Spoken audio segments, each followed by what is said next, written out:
Tonight's Not the Show podcast is brought to you by Audible.com. Get a free audiobook download at www.audibletrial.com/nottheshow. Over 100,000 titles to choose from for your Android phone, iPhone, Kindle, or MP3 player. audibletrial.com/nottheshow.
Welcome to the triumphant return of Not the Show. I'm Joe. And I am Mondo. We're triumphantly returning. Yes. It's only been like 3 weeks. Yeah, it's not too long. No, it's the summer. Hell yeah. Fuck all of you. Fuck yeah. And we won't be here next week, by the way. We won't be. No, I'm having 25 people over during the day, and I'm assuming I won't be done in time by 8 o'clock. Nice. Yeah, we're having a big barbecue. I may not be here the week after. Nice. But we'll see. I might be. But we're committed to this show. We are. But it's summer. It is. And we've got things to do, places to go. That's right. Did you go anywhere? I went to Pennsylvania last weekend for a family reunion on my fun. mother's side there. That's always fun. Yeah, it was nice. It was a whole weekend of like eating way too much and hanging out and seeing how big everyone's kids got. And AJ was there, of course, because he can't stay away. Our mutual friend AJ. But yeah, he dropped into our family reunion, so that was nice though. It's always good to see AJ no matter where. And AJ is one of those people who can make himself comfortable anywhere. So. No awkwardness on his part. No, just on everyone else's? Not really, because he's such a swell guy that, people warm up to him immediately. So even if they're kind of questionable about him, at the first they're just like, well, all right. Now next year, if we do this again, they'll be wondering where the hell AJ is. Yeah, that's probably true. No, AJ's awesome. I joke. I joke because I love. I know. Me too. He also crashed my brother's wedding many years ago. I remember. Yeah. We came to the church for that one, but we didn't come to the set. We didn't go to the party because the party, they count the people. Every person costs money. Right. So we went to the church and wished him well, but then we were like, all right, bye. We're not really invited. Yeah, AJ followed us, and you guys, you could have come because that was it was during a snowstorm. I remember. A lot of people did not come. Would we have had to carry Charlie around in a chair or something? No, it was None Greek Orthodox, not Jewish. Oh. You had to nail him to something, though. It's like they had a cross set up and you nailed them to it. So how are you besides? You're not working still. I'm still not working now. I've been keeping myself busy with writing and watching TV. I've been watching Breaking Bad a good chunk of today. Breaking Bad's fun. We watched the first season, but then Jen got turned off. She said it was a little too dark for her. Yeah, and it just gets darker. So I mean, if that was like turning her off, I mean, I highly suggest the show, but if she was getting turned off by the darkness, I mean, it just gets darker and darker. Yeah, I haven't watched since first season. Yeah, I did watch I did catch up on Falling Skies this season, and nice. I'm liking it a lot. And so is Jen. Jen was like, I really love where they're going with this season. And I was like, me too. Yeah, it's a lot better than last season. I'm not necessarily knocking last season, Hmm. but it has been pretty good. Yeah, But what it's have you been been good. up to? The usual summary stuff. I don't remember what I did last week. Last week you couldn't do the show because you were a reunion. The week Right. before I couldn't do the show. I don't remember why. It was probably something good. I think I had people over again. I think it was that same story next Sunday. Gotcha. Yeah, I seen you been going to shows though. I did. I went. I saw. It was Poison and Def Leppard. Nice. It was fun. And you know who opened? Who sings with Ozzy? That good song. Oh, Lita Ford. Lita Ford. Yeah, Lita Ford opened. She's got two songs. The one with Ozzy and one other. That I Right. knew. If I close my eyes forever. Right. And Ozzy did not come out and sing it, although he should have. I didn't understand why. You know, he's in town, right? They're shooting America's Got Talent in Newark, and his wife is a judge, and he's in the audience for all those shows. So why wouldn't he go sing with Lita Ford? Maybe he was going to. Maybe he got lost. Like he really seems like the kind of guy who would get lost. Maybe. Like he's probably still wandering around Manhattan somewhere. There's this big documentary is going to be on some channel. Maybe it was Showtime. Some hour-long documentary about him and talking about how when he was filming the MTV, the In His House thing, the Osbournes, Yeah, yeah. he was like a huge alcoholic. He was like drunk every minute of every day through that entire filming of that show, and how he's cleaned up since then a bit. And I'm gonna try and catch it anyway. So that's like that might explain why I have this image of him just stumbling about New York. Yeah, that might be it. Because most of my personal Ozzy knowledge is from catching bits and pieces of that show where you're just kind of like rambling, like Incoherently. yeah, he was like kind of staggering around rambling. That makes sense if he was drunk. Yep, it does. I no longer feel bad for him. I don't think But I his saw any brain other was fried. shows. I think that was the only show I saw since we've been off.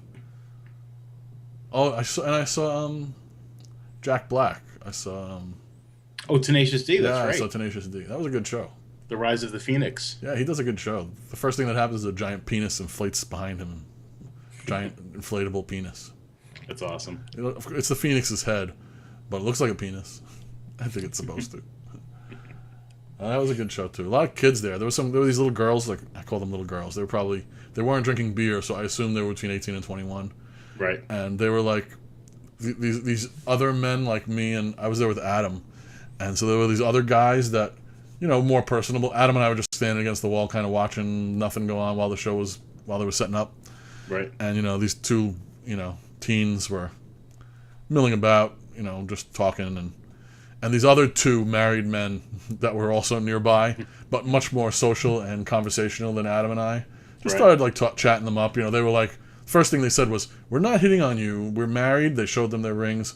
We're just chatting, and the girls were like, "Whatever," and they were like, "Are you fans of Tenacious D?" And the girls were like, "No, we don't even know why. We got free tickets, so we don't know if we like them at all." And then so they start talking about them, how it's awesome, you're gonna love it, it's funny, and of course after the first two songs, the girls wandered off. I don't know if they left or what, Right.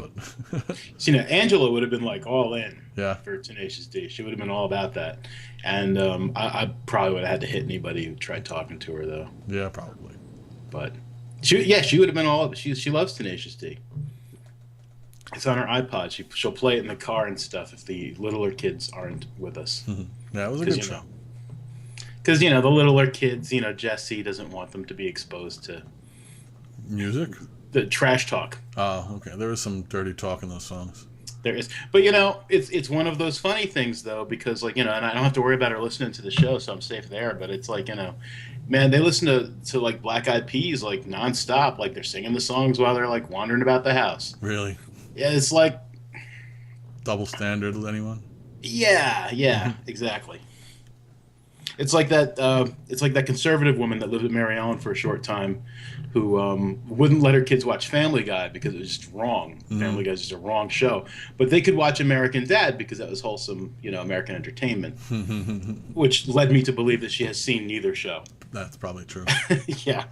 Yeah. You're not going to let your kids watch American Dad. I don't care what your political views are. Your kids probably shouldn't be watching that. No, probably not. I discovered the Superhero Squad this week, which is like little kid version of Marvel superheroes. Right. And Jojo kind of likes it, although it's the first channel I've ever let him watch that has commercials. Usually he watches like Nick. Nick has no commercials. Well, the only commercials they have are for their own shows. Right. But this has real commercials between the shows. And he's like, what happened to my show? And I was like, it's a commercial, Joe. I was like, they're going to try and sell you toys and garbage. And he's like, oh.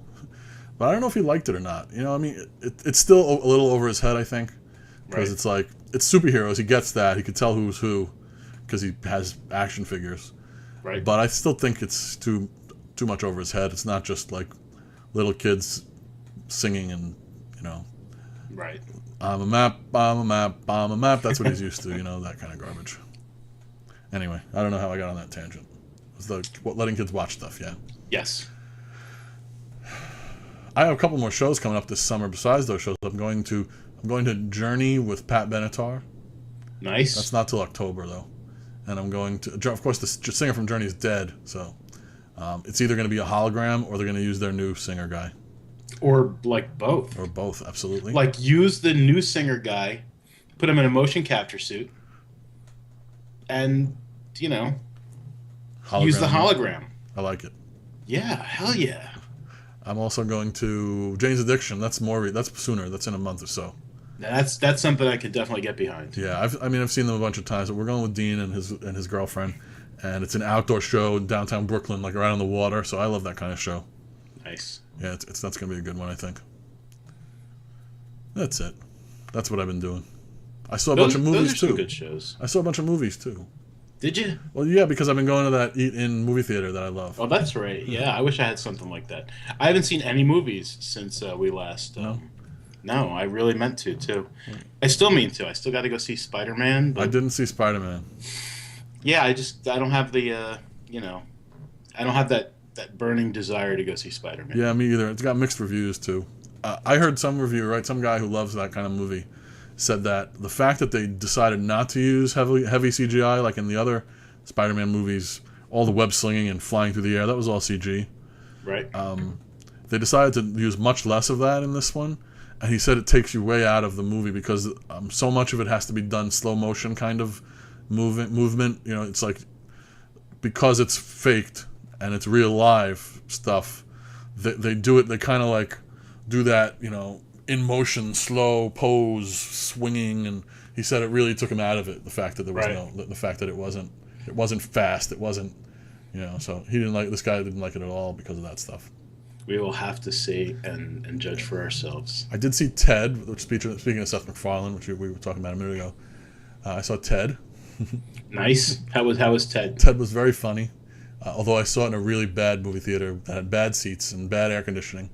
I loved the movie. I thought it was great. I thought about going to see that, but I hate going to the movies by myself. I will if I have to. Like I saw Avengers all by my lonesomes. Right. Did I? No. What was the last movie I saw? I saw it by my Prometheus. Saw it by myself. Yeah. Comedies though, I really don't want to go see a comedy, but I don't even like watching sitcoms by myself because I sit on the couch and I'm like and I turn to nobody and I'm just like you didn't see that. It's very sad. When it's funny, you want to kind of share the experience. Exactly. Mm-hmm. I can watch like action or a thriller or something and not have to share it with anybody. Mm-hmm. But yeah, comedy, it makes me sad to watch them alone. Yeah, I could see that. Yeah. I think I saw something else. I saw Brave with JoJo. How was that? It was good. It was good for a kids movie. Now I hear she's a lesbian because she doesn't want to marry a guy. No, she's not a lesbian. Yeah, so you didn't get like that vibe. I've read a bunch of news reports about how like she's a lesbian simply because she doesn't want to marry some guy. She wants to live life on her terms, and apparently today in America that would make her a lesbian. No, that's not the case. Excellent. I'm glad to hear it. I mean, not that I'd have a problem if she was. She was not a lesbian. She just didn't want to. It was an arranged marriage. It's that typical. I don't want to be in an arranged marriage thing. That's all. I want to marry for love. That sort of thing. Well, good for her. Yeah. Once again, if she was a lesbian, I would have been okay with that. But yeah, I had a feeling that it was just like a lot of people just complaining because they were bored. Really, is I think 90% of the complaints I read about stuff like that are just people who had nothing better to do, so they decided to beat up on something. Yeah. Jojo liked it too, although there was some scary parts. There's no bad guy, but there's bears, and the bears get angry occasionally and they roar a bit. So Jojo got a little freaked out, just a little. He was okay. We were there with another kid. They sat in one chair together, and both kids felt better about it because they sat together in a chair. That's cute. It was very cute, and we were in the Big Good Theater for that one too. Well, the kids' version of the Big Good Theater there. Right. So they got. Wait, no bad guy? There's no real villain. Okay. It's I don't know. I give it away a bit. There's this mythical bear back in history. That's the family's enemy from generations ago. Okay. Like this mythical bear that they don't know if it really existed or not. It's like a mystery. That's how you put it. A mythical bear. And the daughter gets pissed off at her mom because her mom's trying to arrange the marriage, and she goes off in a hissy fit, and she's like, "I hate you all. I don't want to marry anybody." And she goes off into the woods, and she actually tricks them into letting her So when she runs away, she tricks them by, she tells the three suitors that whoever can win in an archery contest gets to marry her, and then she beat all three of them. So she's like, "Now I don't have to marry any of you," and she walked away. Right. So she goes off to the woods and meets like a witch who then turns her mother into a bear. Ah. The mythical bear does come back into it in the end, but the mom is the bear. Once in a while, kind of bears out and goes and starts roaring, even though she's mom. And there's no talking animals in this. It's only like it's more realistic than the talking animal kind of Disney movies. Gotcha. So it's kind of like, what if Bigfoot fucked with my family 100 years ago? Yeah. And I get mad and right. I mean, it made for a good, no one can know mom's a bear because the whole family will try and kill mom. Right. Because no one will believe me that this is mom, and we hate bears. Gotcha. Bears are the worst. And it goes from there. So the witch wasn't really necessarily a villain? No. The daughter asked for a solution. The daughter said, "I want to change my mom so that she'll understand, and I won't have to get married. I'll be able to be my own person."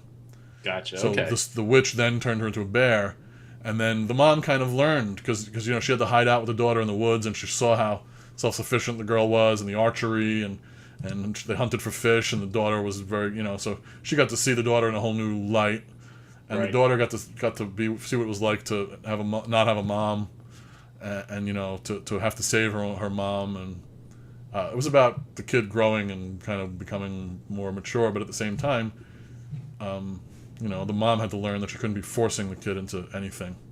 Right. And and in the end, she didn't have to marry any of those three, but she was still really promised to them. They just told her that they would give her time, and they would all have time to kind of correspond and get to know each other and see if there's any kind of connections in the end. So it didn't really, it was good. All right, I'll definitely have to check it out. But it was interesting. It was different. If it's still in the theater when Ange comes home, maybe I'll go see it with her. Now that I gave away most of it. Oh, that doesn't matter. I know you don't care about that sort of thing. And most people who are going to be listening hopefully have already seen it. Yeah, I don't care about them.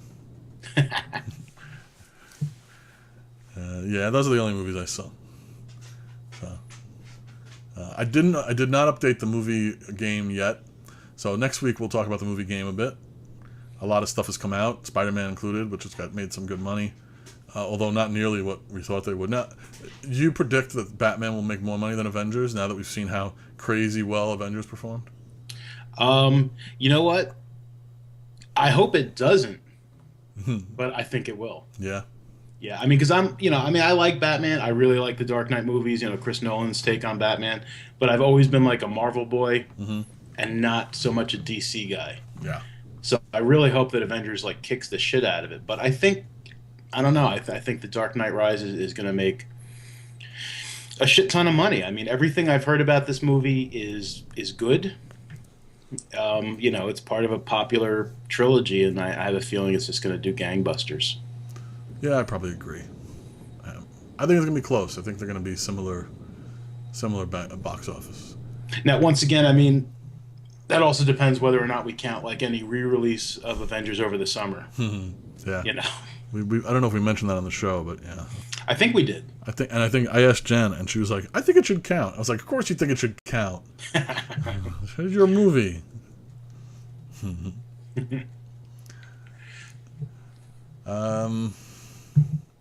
So let's go into some stuff, I guess. All right. Now that we, you know what, you talked about writing it, and you're gonna finally publish. I thought I read somewhere.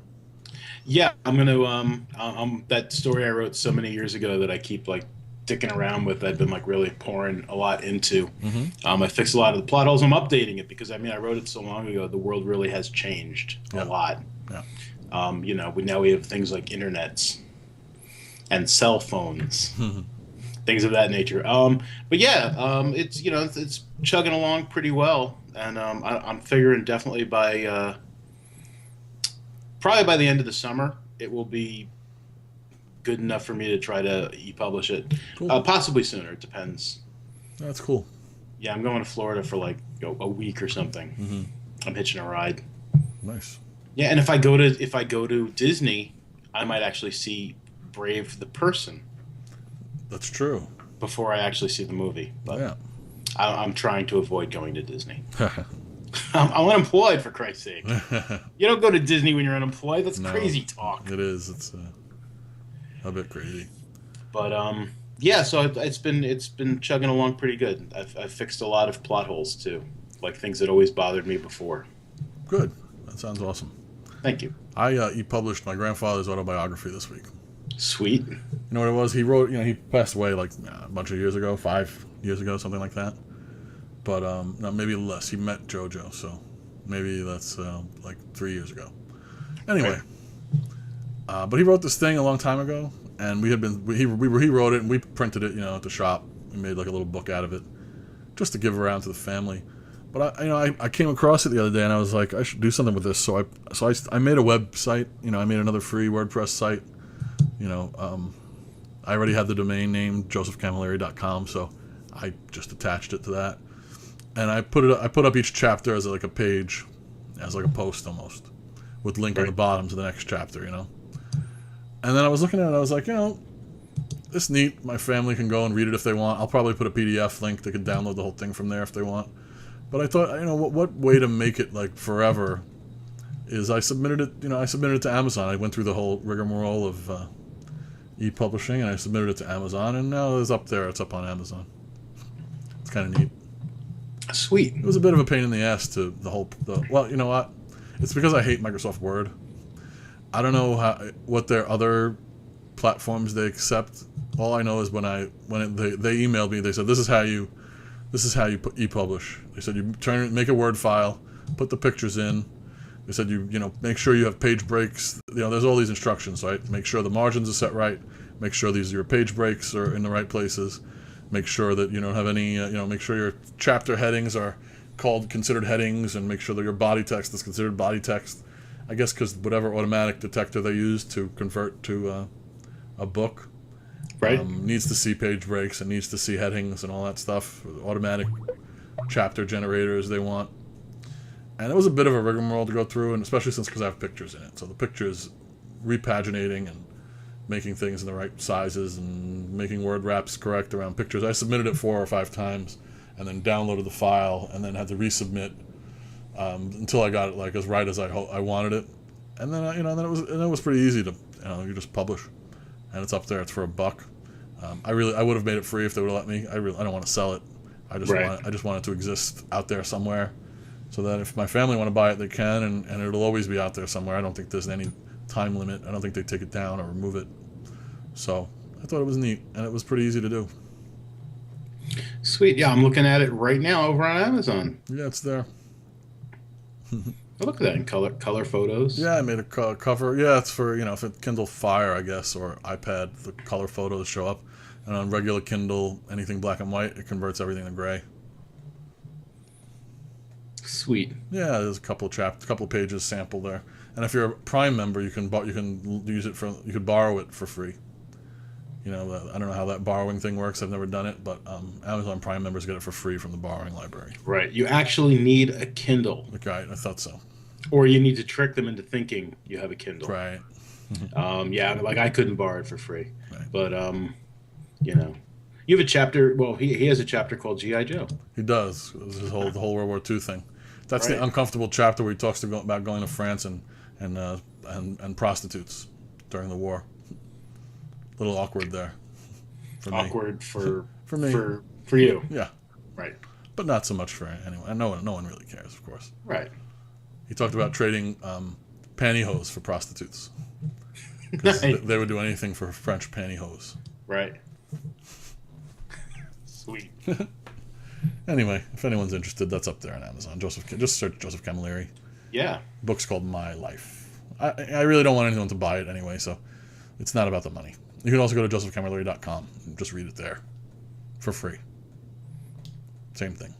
But it's there forever. It is. Nice. Let's do a couple stories before we take a break, because I've got a couple things that after the break we'll talk about Comic-Con only. There's a lot of stuff. I was there. A lot of stuff went on at Comic-Con that was really cool this year, and we missed it. We were supposed to go. Yeah. Yeah. So there was Google announced a bunch of shit this week.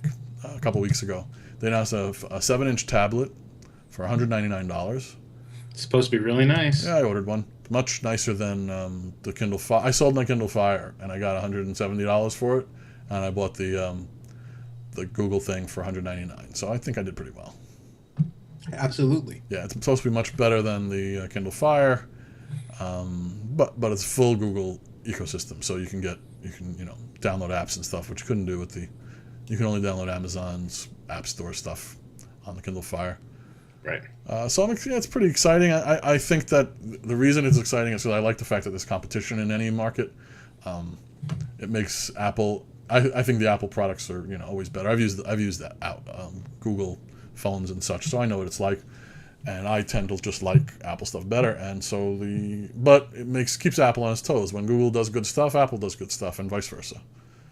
So I ordered one because I want a cheap tablet that I can use like on the beach and places like that. So right. That's why I want it. And Jen broke my black and white Kindle, so yeah, she sat on it, or I don't know, put it in the stroller and folded the stroller with it in the bottom and crushed the screen. Ooh. Yeah. They also announced a home media gadget, kind of like an Apple TV. It looks like an egg. It's big and round. It looks like a bocce ball. And what you could do with it is you plug speakers into it, and you take your Android phone, and you go to your music player, and you pick a song, and you tap your phone. If you have NFC, you right. tap your phone on it, and it'll play that song through your home speakers. It doesn't stream from the phone to the thing to your speakers. It actually connects to the Google Play Store by itself and plays it straight from Google over your Wi-Fi. It'll do the same with any movies that you have or YouTube videos from the Google Play Store. So if you have a movie on your phone or a YouTube video, you tap it and it plays it if you have it plugged into your TV. It all sounds real nice. You could do about the same thing on an Apple TV. The only downside to this thing is it's $300. Ouch. The Apple TV is only $99. Right. And the Apple TV has its own interface. The Apple TV, you can go on Netflix, you can go on YouTube, you can go on MLB.com. It has its own apps. It has its own whole. This thing from Google is nothing but a connection through your Android phone or Android tablet. It doesn't actually have an interface or no Netflix, none of that. That's a big one. Yeah, I think it's a dead product, is what I think. I think it's too much money. It doesn't do enough stuff, and no one's going to buy it. They may be just testing the waters to see what people want. It may be intentionally expensive and stuff like that. Maybe. People want Netflix. Yes, they do. They also announced a third thing. They announced a new version of the operating system for the phones. Jelly Bean. Jelly Bean, which you'll get on your phone in a year or so. Do you have ice cream sandwich yet? Do I have what? Do you have ice cream sandwich? No. No, see, you don't even have an ice cream sandwich. 12% of Android phones have ice cream sandwich 1 year after it was announced. I could root and get ice cream sandwich. That's the but problem. I don't want to root my phone. No, it's a pain in the ass. And Yeah, I rooted my last phone, and I enjoyed it, but yeah, I don't need to root it. I don't need ice cream sandwich. No. Yep, My phone does everything I need it to do. Yeah. So some of the upgrades are faster. It's supposed to be much smoother, much more like an iPhone in scrolling. They had something called Butter. Project Butter was their way to speed up the scrolling. Butter and jelly bean. Yeah, and the lock, the front screen, when you drop new widgets onto it, everything else will move out of their way. Automatic resizing of your widgets and things when you drop them onto the main screen. That's kind of neat. It is kind of neat, actually. Yeah, and new notifications got fancy. Like, so, if there's an email notification, you could swipe it down with 2 fingers, and there's a button on the bottom. You can click reply, you can click delete, or you can click forward. Things like that. So notifications got a little smarter. And Google Now. Google Now is a completely creepy thing that pays attention to all the things you search for on your browser on the phone.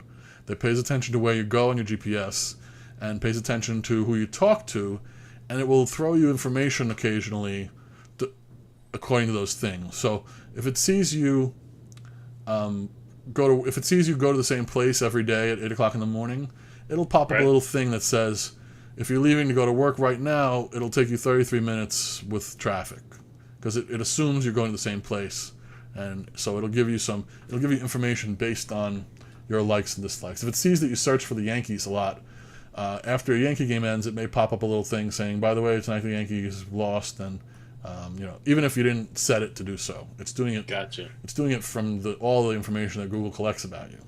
Right. So that is really creepy, but Just it's also kind of nifty. Yes, that's what a lot of people have said. It's very neat. It's like what you want from your devices. It's like what we've always hoped for, and Google is probably the only company that can provide this kind of service because of the amount of information we give them every day. Right.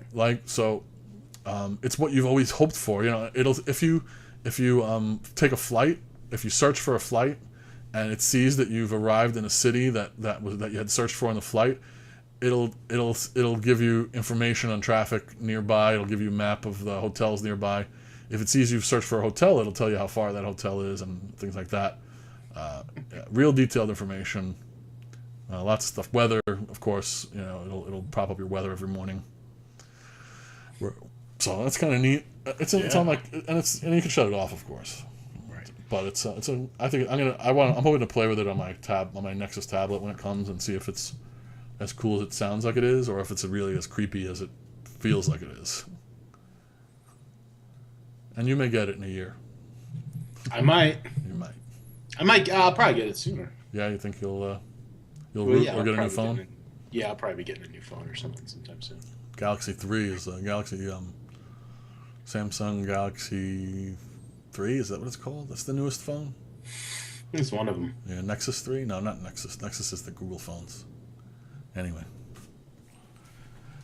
That's it for the Google thing. They announced another thing. They had people jump out of a blimp onto the roof of the Moscone Center with the glasses. Have we ever talked about Google Glasses on the show? I don't know that we have. Well, they're working on like a virtual reality kind of glasses thing that you wear all day long, and it kind of projects onto your eyeball on one side, one of your eyes. It's got a camera. All they've ever really demonstrated is the camera. They could videotape things and take pictures from it. So their big demo this time was they showed a blimp over the Moscone Center live. They did this live, and 5 guys jumped out of the blimp with parachutes, with those bat suits on and parachutes, and they all had live Google Glasses going in a Hangout on Google+. So there was a live feed to Google+ with 5 cameras going from the 5 skydivers. And then when they landed on the roof, they handed off the glasses to these BMX guys who BMX biked around the roof over these ramps and jumped from roof to roof over these ramps. And then they used carabiners and ropes, and what do they call it when they rappelled down the side of Moscone Center into the lobby, where then they biked into the theater where everyone was sitting watching this on the video, and they handed off the glasses to one of the heads of Google. Right. It was a huge, crazy demonstration that was like pretty amazing. And I mean, the interesting part afterward, the next day they showed how they did it, and to get reception on the glasses, they had to have 5 separate guys on the roof with satellite dishes pointed at each jumper specifically, beaming the internet, beaming the Wi-Fi to each person, and they had to follow them down and actually pointing the satellite dish as they came down. So I mean, they're not showing off connectivity, obviously, because you can't Right. you can't connect from 20,000 feet up like that. Just you wouldn't have signal. And so they showed how they did it, kind of. But the glasses are not coming out for a long time, and they are selling them to developers who want to. And so in 6 months or so, or no, in a year, developers can have them, and they were able to pre-order them. And the reason why everyone didn't pre-order them is because they're $1,500 a pair for the developer preview version of the glasses that aren't really going to be fully functional. Right. They're going to be. That's a lot of money. Yes. So only real serious developers ordered them. And Leo Laporte, the guy from Twit TV, who basically his job is to report on all of this shit. He buys everything. The company buys everything. He ordered a pair. So when they get them, that's a good source to see what they really do and stuff. Cool. Yeah. For now, all they ever show them doing is playing video and taking pictures. They haven't showed an interface. They haven't shown anything.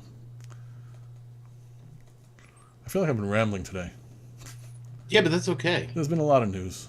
There has been. Yeah, and I'm trying to get through a bunch of it, and I'm hardly letting you comment. Falling Skies renewed for season 3. We've gotten about 5 episodes this year. They already renewed it. Damn straight. That's because this year was so much better than last year. I've definitely been enjoying it. I like the whole dynamic. I knew when he came back we were going to have this cliched, not sure if he's a good guy or a bad guy thing. Right, because he's been gone for months. It's not like they dropped him off at the next corner. Like they said, you want to be slaves? And he was like, nah, let me off here. He's been gone for months. Yeah, he's been gone forever. So that's that would make me suspicious. Yep. So they were all suspicious. They pulled the thing out of his eyeball. That was pretty creepy. That was creepy. That was nice. But, I dig, gross stuff like that. Yeah. I get all like, ugh, but I can't tear my eyes away. Yeah, I've been enjoying it. Jen likes it. She's not sure what she thinks of the whole fifth column thing. She thinks it's too close to V. The whole, there may be good guy aliens up there. Right. I don't know. Maybe I disagree. We'll have to see more of them first. But I've been enjoying it. And we've had some deaths, some some. I don't know if I want to call them major characters, but we've had some characters die. That's true. We have. It's been good. I've been enjoying it. Yeah, absolutely. And tonight is the finale, the series finale of Eureka. Oh, is that tonight? I thought that was tomorrow. Tonight, last one. Maybe it's tomorrow. Is it on Sundays or Mondays? It's normally on Mondays. Then it's tomorrow. Sorry. Okay. I saw it on my DVR, and I must have mixed up the days. You had me a little scared because I'm recording Falling Skies, and I'll also be recording the Breaking Bad. Right. Is Eureka going to be 1 or 2 hours? Do we know? I'm not sure. I didn't think it was 2. I thought it was 1. I think it's 1 too. Yeah.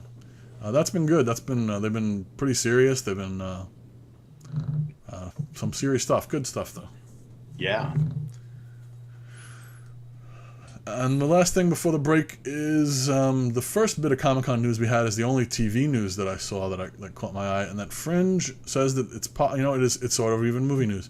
Fringe said it's possible that they will do a movie. The cast say that they would enjoy it. The show will live on in some form or another. That would be pretty cool. Mm-hmm. Sort of. Yeah. We'll have to see how it ends before we know.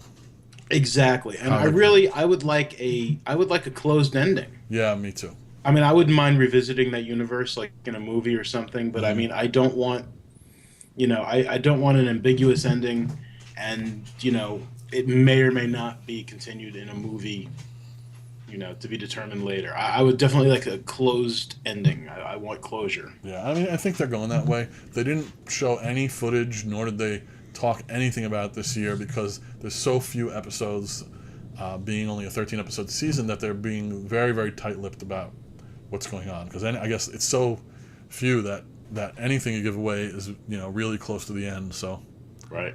They're not talking about much. They showed a 5-minute video, which was mixed footage from season 4, and from some of the stuff in season 5. So they did show a little bit. They showed some universe jumping scenes, moving to the future, and the main characters from Fringe Division coming out of Amber for the final battle with the Observers. And they said that they did show video of the daughter of Peter Bishop and Olivia's characters. They said that was the exact same video they showed to Fox, which got them to pick them up for their 13 more episodes. And it's going to pick up exactly where they left off in the last episode the following day. Huh. Yep. So that's the day after they poked the bullet out of Olivia's brain. Right. And he said that, unlike past seasons, the cast knows what's going to happen all the way to the final episode. He said he wanted the actors to have enough time to know where they're going, and so he told them the story, which is unusual for them. Yeah. I think we should take a break. Sounds good. This week's episode is brought to you by Audible.com. For you, the listeners of Not the Show, Audible is offering a free audiobook download with a free 30-day trial to give you the opportunity to check out their service. Check out 50 Shades of Grey. Check out Catching Fire, The Hunger Games. Check out any, all Stephen King books. The Stand is a new one. Wind Through the Keyhole. They have every book you can imagine except my grandfather's autobiography. To download your free audiobook today, go to audibletrial.com/notttheshow. Again, that's audibletrial.com/notttheshow for your free audiobook. We thank Audible for their support of Not the Show. We will be right back.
you some money.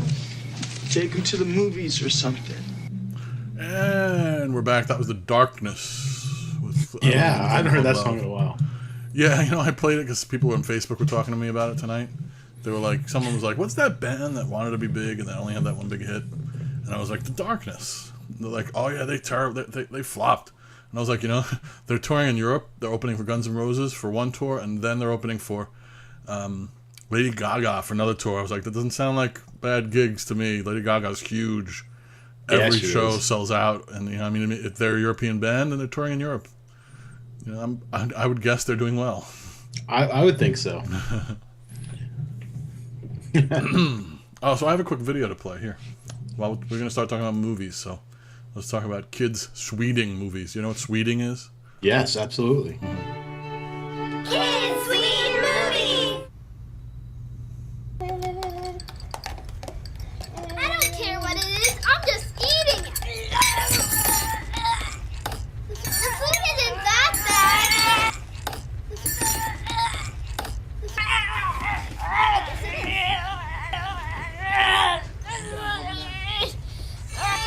Are you okay? The food isn't bad!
That's funny.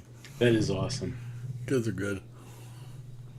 That is a scene from Alien, the classic chest burster scene. Yeah. For those of you who didn't pick up on that, who are maybe listening and not watching. Forgot about those people. That is some funny shit. It was cute. Kids are funny. I've seen some of the other ones they've done. Yeah. Kids are awesome. Yeah, they're good. I just threw that in there because I thought it was funny. It doesn't have anything to do with anything else we're talking about today. Right. No, So that's we're good. going to talk about Comic-Con a whole bunch. There was a lot of news out of Comic-Con this week. A lot of it fun and a lot of it sci-fi and kind of geeky based, like for our people. Nice. Yeah, so I'm going to start with Hunger Games. Hunger Games, they're going to split the last book into 2 movies. Yay. Seems like kind of a trend lately with the third movies and books, or the 8th movies, or, they decide there's too much material. I guess there's a lot of material in that book. Like, there's like, they do a lot of traveling, and there's like small battles, and I don't remember so much. But I don't know, is there a decent spot to cut it? You read it more recently than me, right? Yeah, I mean, I can think of a few places where it could be cut. I don't know that it needs to be. Yeah, I mean, it's a trend. Yeah. It's also, it's a way to milk, to milk an extra like $10 out of everybody. Yep, that's very true. Get him to go back and see it again. Yep, so it's going to be 4 films. Yeah. I don't think we have anything else to say about it. Yeah. Yeah, I really enjoyed Hunger Games. I mean, I didn't like the next 2 books as much. No. So, I mean, I don't really have a lot of strong feelings for the movies. I mean, I'll see them. But, yeah, I mean, I thought that first book was so excellent. And the second 2 were just they gradually got weaker. I'm not saying they were bad. Just not as, not as awesome. Agree. Okay, so more news. RoboCop is coming out soon. I saw a little viral video where it showed the Ed 209s, the new Ed 209s. Nice. They look pretty cool. definitely updated. The movie definitely looks darker. Although RoboCop was a pretty dark movie. I saw it recently. It was on cable. Probably because it's being remade and they've been playing it. So they cast Hugh Laurie from House is going to be the lead villain. Yeah, That's, nice. Yeah, that's awesome. Is he gonna have his Brit accent, or will he be doing that American thing he does? I would guess, why not leave him with a real accent? Me too. I'm hoping so. Yeah. Other people in the movie: Samuel Jackson, Gary Oldman, Joel Kinnaman, and Abby Cornish. I guess most of the cast in that movie. I guess there's cops and there's a police chief and there's the head of the department that made the RoboCop, and I guess there's lots of people all those cast members can be, because I haven't looked up who anybody is. So, Oldman is playing the scientist who plays RoboCop. Joel Kinnaman is playing RoboCop, and it's funny how I said that I didn't know, and then I just found it. Samuel Jackson is playing the rich television bigwig Pat Novak. Hopefully, he will say, "I'd buy that for $1," which is one of the taglines from the original. Yeah. Think they'd leave that in? What about "Bitches Leave"? Are they gonna? I hope so. Bitches Leave is one of my favorite lines from that. Me too. I think about it a lot when I'm watching like reruns of that '70s show. Because that 70s he show? played Red. Oh, that's right. Of course he did. Right, and occasionally instead of saying "dumbass," I wish he would just say, "Bitches leave." But he never does. In an interview with Sigourney Weaver, she said that all 3 Avatar sequels will be filmed at once. First of all, I didn't know there were going to be 3 Avatar sequels. But now that she said it, they're filming all 3 back to back, which sort of makes sense, I guess. CGI and expenses, doing sets and all that, cuts down costs to do them all back to back. Sure.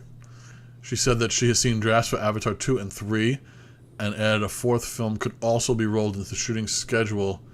This work slated to begin this fall. She doesn't know how long it will take to shoot. Isn't she dead? Yes, she is. What the fuck does she know? I guess she's in the movies.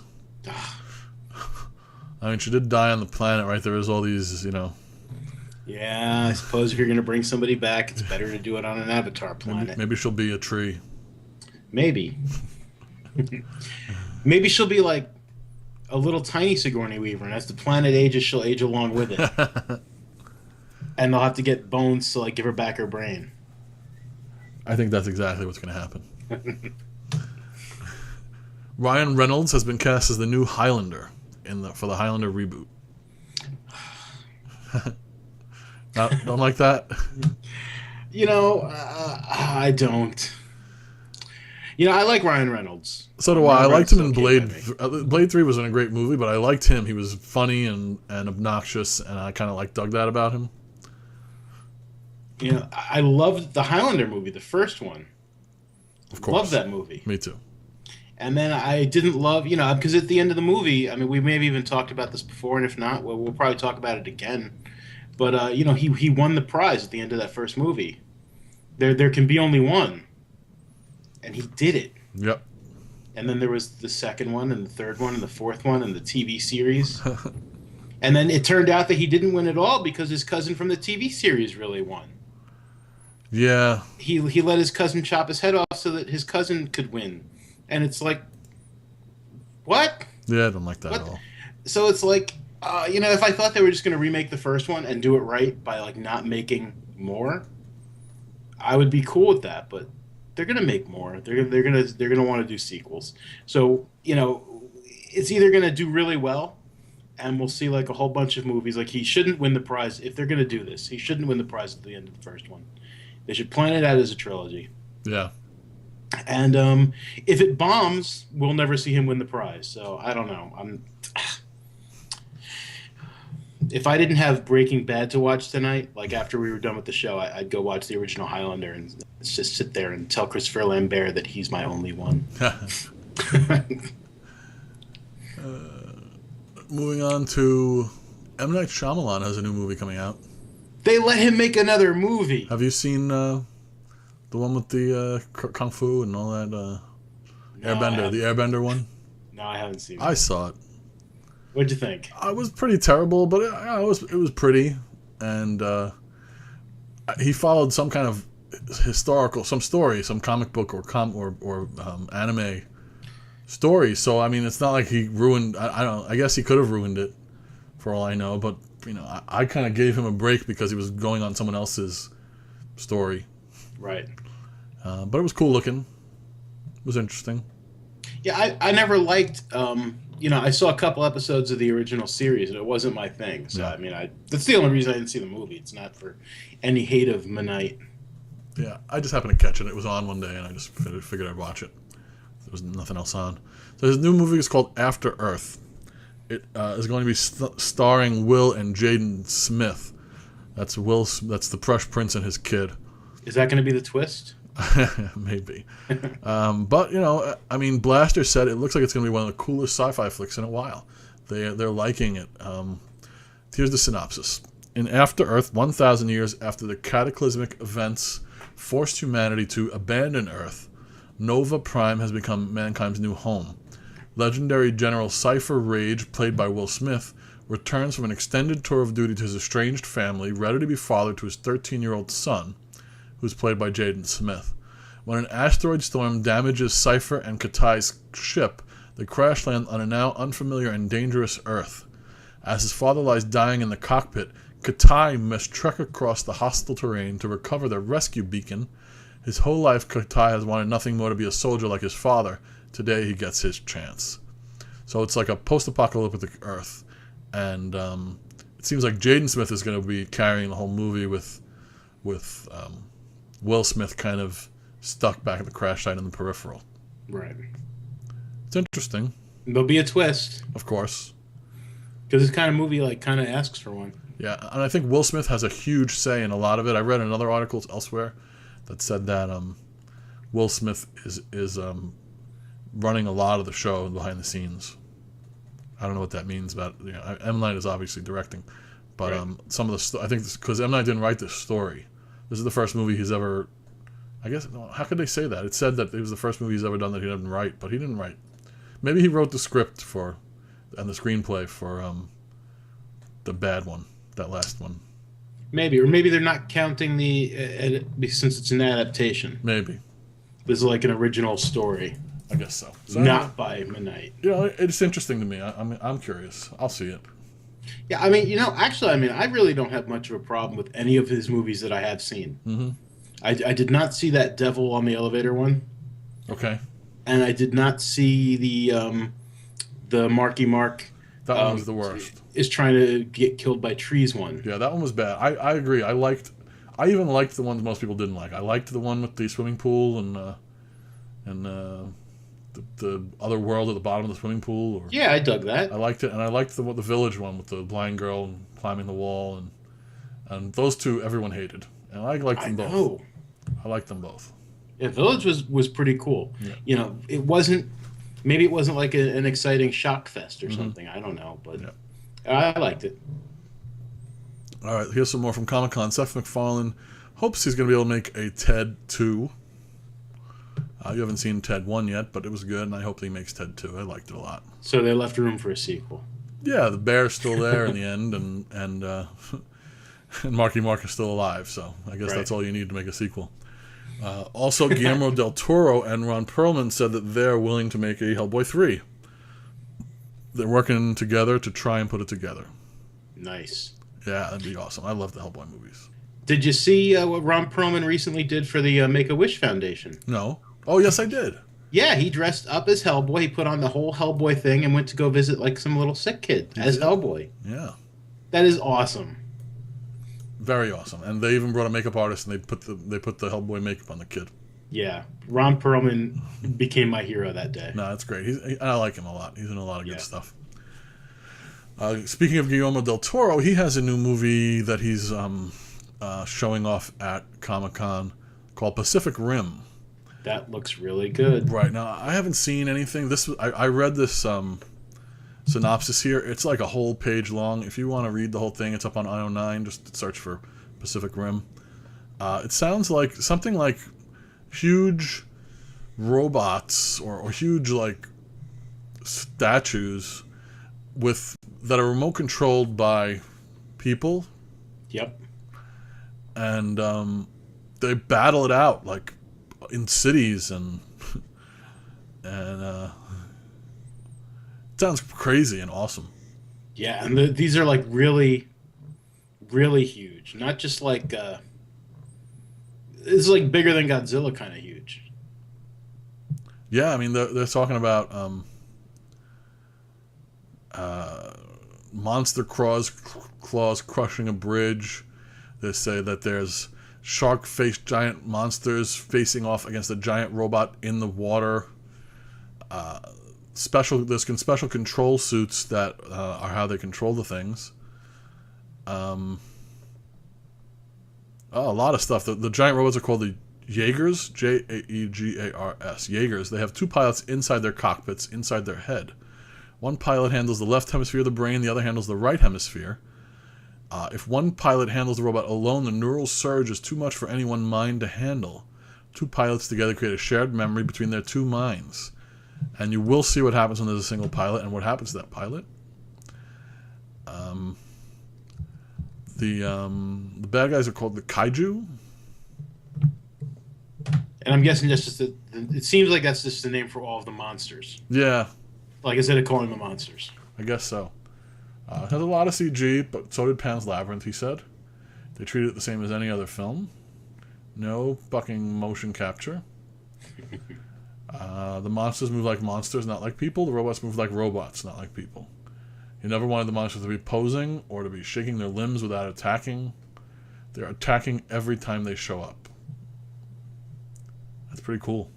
That does sound really awesome. He said, we did a shitload of physical stuff in the movie. The streets are rigged with hydraulic systems. Pavement bounces and blocks fly off. They're shaking the entire set. Physical motion. He said there will be some set pieces in there that I don't think have ever been done in any other film. I like him as a director, too. He Pan's Labyrinth was a beautiful movie. Yes, it was. Yeah, that's pretty awesome. Another sci-fi movie I'm looking forward to is Elysium. That's that Matt Damon, right? Not the sequel to District 9, but by the same guy. Right, Neil Blomkamp is his name. They showed a reel of the movie. I bet you could find all these on YouTube. People must videotape these things and put them up. I didn't look for any, but so Matt Damon is a parolee who has turned his back on criminal life until an industrial accident leaves him irradiated. If he can't get to one of Elysium's medical bays within 5 days, he'll die. Now, Elysium is a space station that kind of looks like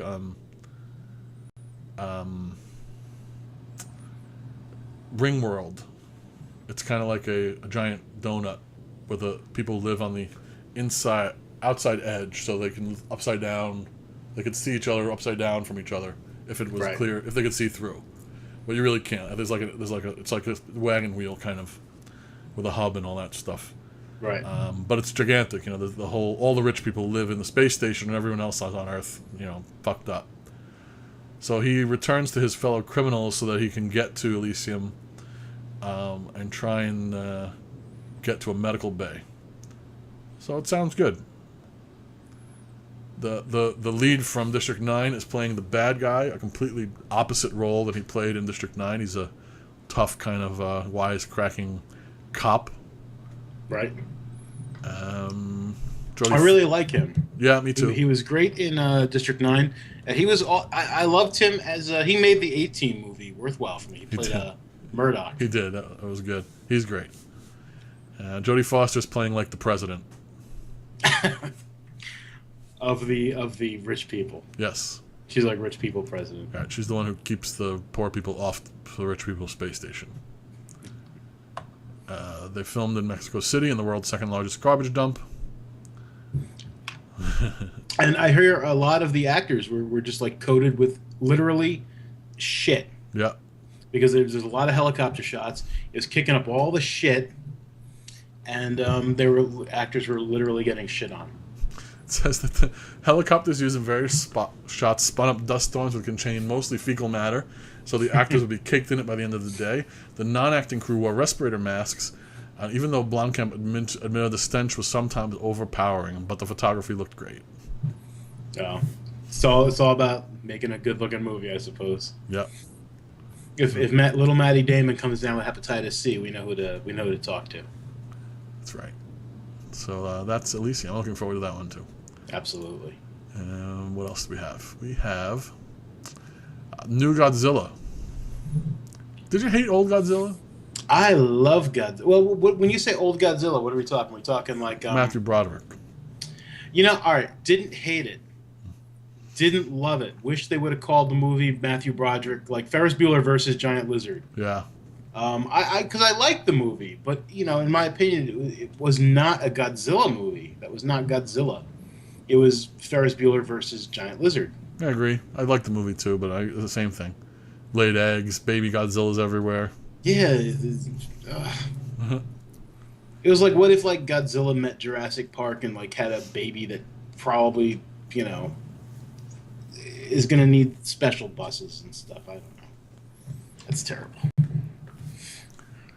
So new Godzilla, they showed some footage at Comic-Con, and here's some of the description. A voiceover says, "We knew the world would not be the same. A few people cried. Most people were silent. I remember things, lines from the end of scripture. Vishnu takes on his multi-armed form and said, 'Now I am become death, the destroyer of worlds.'" We see the side of something huge like a mountain. We only realize it's actually a monster. There's something like lava running down the side of it, and there are huge claws. There's a huge Godzilla scream, like a massive trumpet sounding. Godzilla rampaging through the city, trashing buildings. Buildings collapse. A giant arm swaps across the city and everything crashes. Massive spiky back. Monster opens his mouth and screams. He said there's nothing sci-fi about this movie. It's very grounded and very realistic. For a Godzilla movie. Right. That's the first commenter says, that's the first thing I want to hear when I hear a movie about a deep-sea building-sized radioactive lizard that shoots a giant laser out of its mouth and is pretty much immune to all forms of conventional weaponry. I mean, we wouldn't want to get outlandish or anything. It's good. I like good comments. Good comments are always good. Yeah.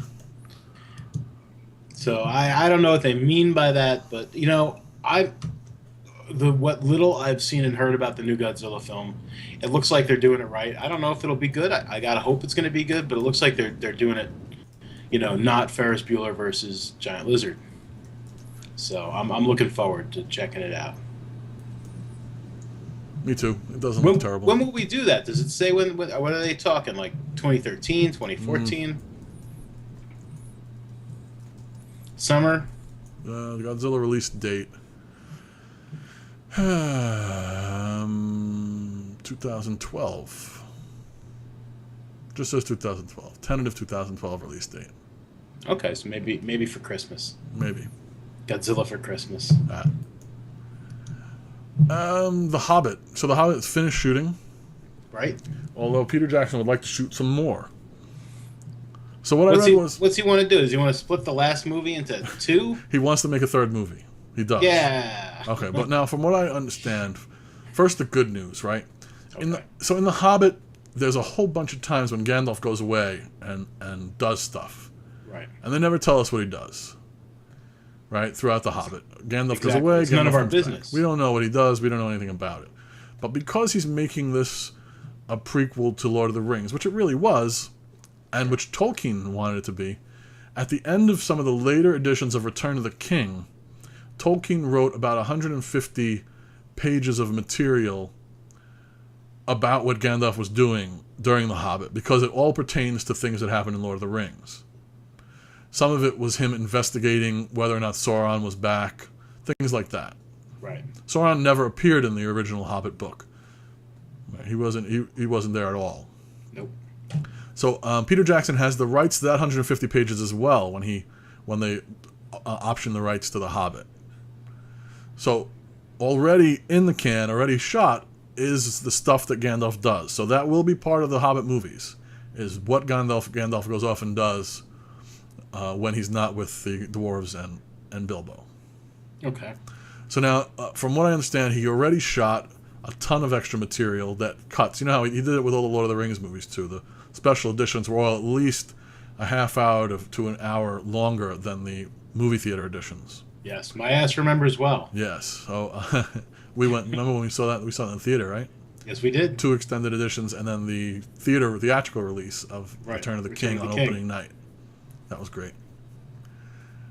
So he is thinking of splitting the second movie into 2 parts and filming some more material because he wants to put some of that back in and add some more stuff from the appendices that they haven't already been able to squeeze into the movies. The person who wrote this article says the more Hobbit the better. Fingers crossed to the only, the possibility of even more awesomeness. So Yeah, I agree. yeah. Yeah, I disagree.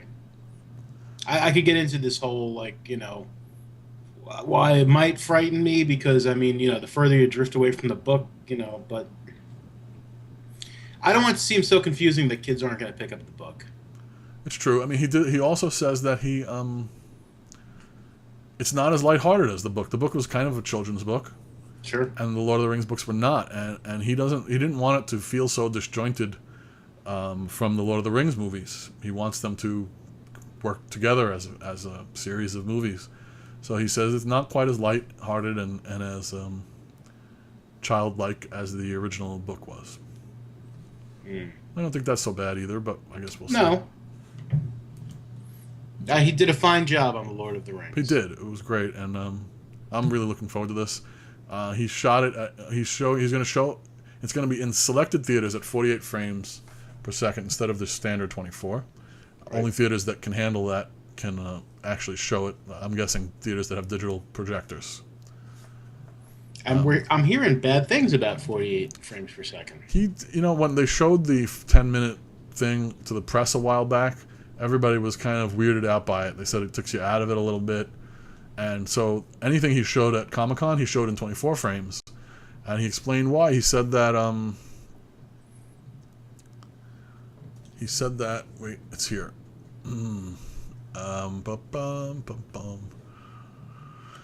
The Hobbit is different. So it was a big long interview. If you want to read the whole interview, it's at deadline.com. They go back and forth, mostly talking about what I just talked tonally, the tonal comparisons between The Hobbit and The Lord of the Rings, and the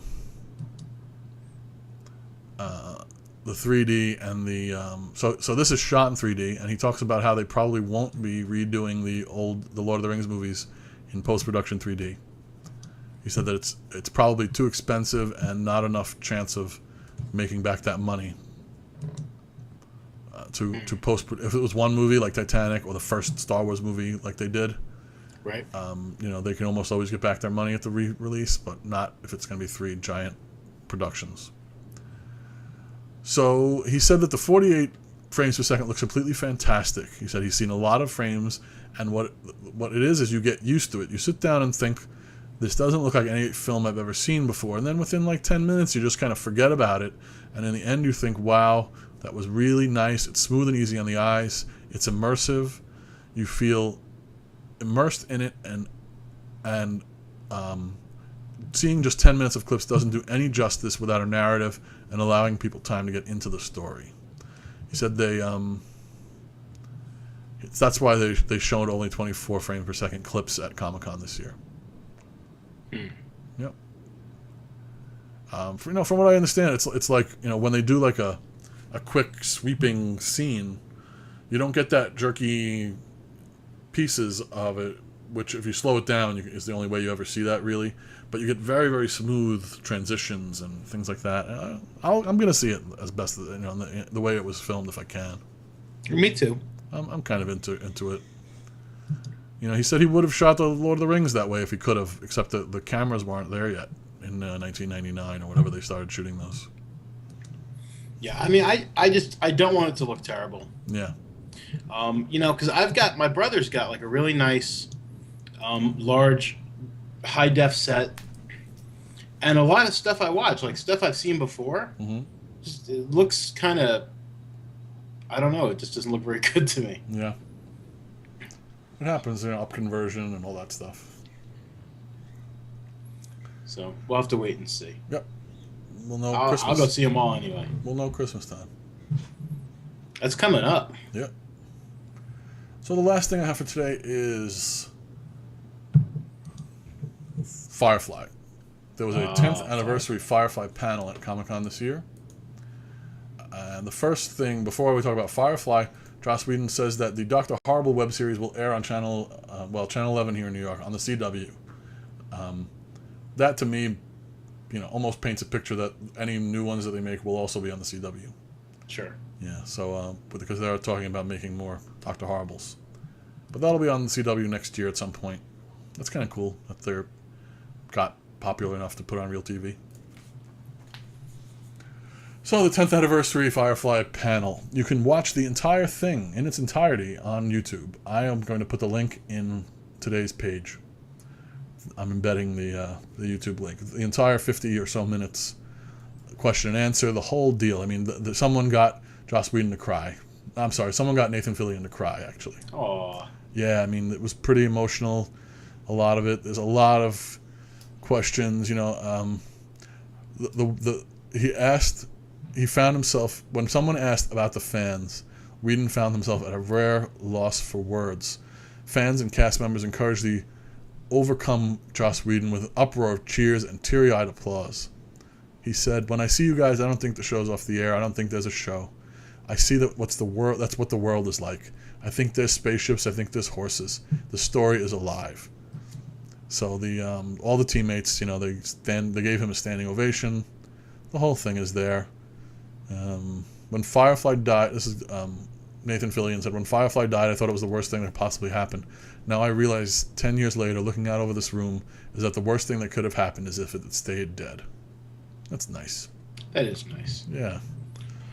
Have you watched the whole thing? No, Yeah. I didn't watch any of it yet. Okay, I've got to watch it myself. I will watch. Anytime like there's a Firefly panel at anything, I mean, I'll find it on YouTube and watch it because these guys are funny. Yeah, They've got some of the best panels going. they do. So I'm hoping this one is also funny. Me too. And there's also, let me look at this. Firefly anniversary special. There's going to be a special on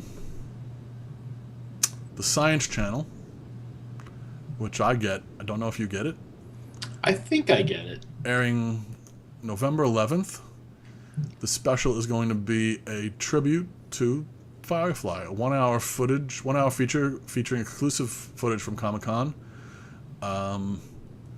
It will unearth defining memories from both sides of the camera, feature first-person accounts from the individuals who have made the franchise a modern classic. The Science Channel airs Firefly a lot. They've done well with the reruns of that. It's on all the time. Marathons they put on. It's good.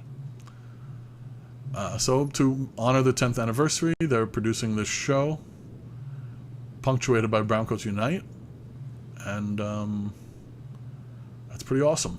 Produced by Science and Pangolin Pictures. Sweet. Science is a Discovery Channel, by the way. Yeah, and I'm pretty sure I have it. I mean, I probably wouldn't watch Firefly on it because Netflix and I have the DVDs. So. Sure.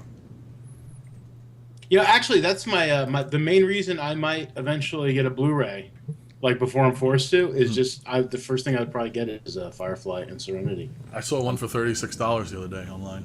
Oh man, see. Next time I see one that cheap, I'll send you the link. It's hard to pass up when they're that cheap. That's when I bought mine, because it was only $40 or something. Yeah, I agree. The Firefly thing, I have it on DVD also, so I don't watch it when it reruns either. I think we're done. I think we are. I would like to say, I'm feeling really old this week. I mean, my birthday's coming up. Yeah. But that doesn't make me feel old. Harrison Ford just turned fucking 70. I know, I saw that. Han Solo is 70. Indiana Jones, well, I can believe Indiana Jones. I saw the last one. Yeah. But 70 years old. Yep. That's crazy. Crazy. Oh, happy birthday, Harrison Ford, you old bastard. So you can read all our, listen to all our shows at nottheshow.com. Subscribe on iTunes, please. You could use the new podcast app available from the iOS store if you like, or your own podcatcher, whatever you like to use. And we do this every Sunday night, except in the summer. We kind of sporadically do this on Sunday nights in the summer. And I guess that's it. You can follow us on Twitter at Not The Show. I'm at Joey, and Mondo is at Dharma Bob. And we have a couple other podcasts. We do a Stephen King podcast, which we haven't updated in a month also, called Discordia 19. That's at discordia19.com. And Mondo does a music podcast that has been steadily playing every day called Terminal Signal. It's at terminalsignal.net, and subscribe to all of that. Mondo's is a daily music show. You get 2 or 3 or 4 songs, about 10 minutes worth of songs daily. It's like the news, except cooler, because it's music right. and not the news. And it's not depressing. No, not depressing at all. There's themes, there's topics of discussion, and there's twofers and threefers. Anyway, download all our shows and enjoy. And we will see you not next week, but maybe the week after. Possibly. Good night, buddy. I'll talk to you soon. Okay.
game over.